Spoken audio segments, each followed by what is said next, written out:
শুনুন দা, আমি অফিসে বেরিয়ে যাচ্ছি। বাবা, আমি এটা কি দেখছি? আমার মেয়ে জামাইকে প্রণাম করছে। তোমার ব্যাগের মধ্যে টিফিন গুছিয়ে দিয়েছি, টাইম করে খেয়ে নিও। আচ্ছা ঠিক আছে, তুমিও টাইম মতন খেয়ে নিও। আচ্ছা মা, তাহলে আমি আসছি। হ্যাঁ বাবা, সাবধানে যেও। দুর্গা দুর্গা। আরে সুনন্দা, তোর শরীরটা ঠিক আছে তো মা? হ্যাঁ মা, ঠিকই আছে, কিন্তু কেন বলো তো? তুই আমার সেই মেয়ে তো, আমি তো বুঝতেই পারছি না। হ্যাঁ মা, তুমি বুঝতে পারছো না?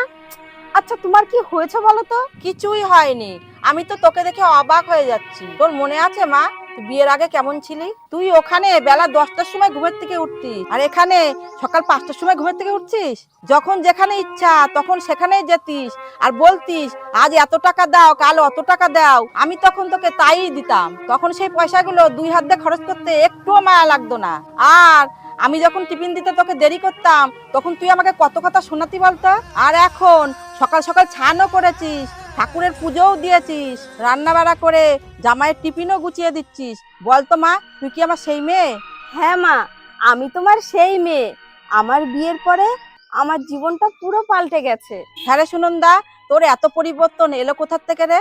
দেখো মা, আমি মানছি বিয়ের আগে আমি অনেক দুষ্টুমি করেছি, কিন্তু আমি যখন এখানে কোনো কিছু ভুল করি তখন আমার শ্বশুর বাড়ির লোকজন আমাকে বকাঝকা করে না, আমাকে বরং ওরা বুঝিয়ে বলে, আর আমি বুঝেও যাই। মা, একটা কথা কি জানো, এই মাথার উপরে যখন কোনো কিছুর দায়িত্ব আসে না, তখন মানুষ নিজে নিজেই পরিবর্তন হয়ে যায়।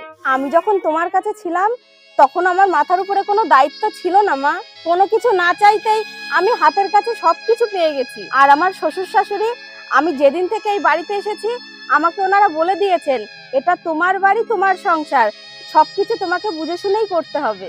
আর তারপর থেকেই আমার মধ্যে কখন যে পরিবর্তন চলে এসেছে আমি বুঝতেই পারিনি। মা, কি হলো মা, তুমি কাঁদছো কেন?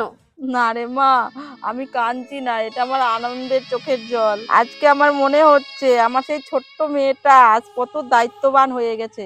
জানিস মা, তোর এখানে আসার সময় আমার কি ভয় করছিল, না জানি তোর জন্য তোর শ্বশুর শাশুড়ির কাছে আমার কত কথা শুনতে হবে। কিন্তু মা, আজকে তুই তোর মায়ের সম্মান রেখেছিস, আর এটা দেখে আজকে আমার খুব আনন্দ হচ্ছে। আজকে যদি তোর মতন সব মেয়েরা শ্বশুর শাশুড়িকে নিজের বাবা মা মনে করতো, তাদের বয়সকালে বৃদ্ধাশ্রমে যেতে হতো না। তোমার কি মনে হয়েছিল মা, বিয়ের পর আমি সংসার না করতে পেরে বাপের বাড়ি ফিরে যাব? না রে মা, আমি এটা কোনোদিনই ভাবিনি। ঠিক আছে মা, আমি 1 মাস তোমার বাড়িতে গিয়ে তোমাকে খুব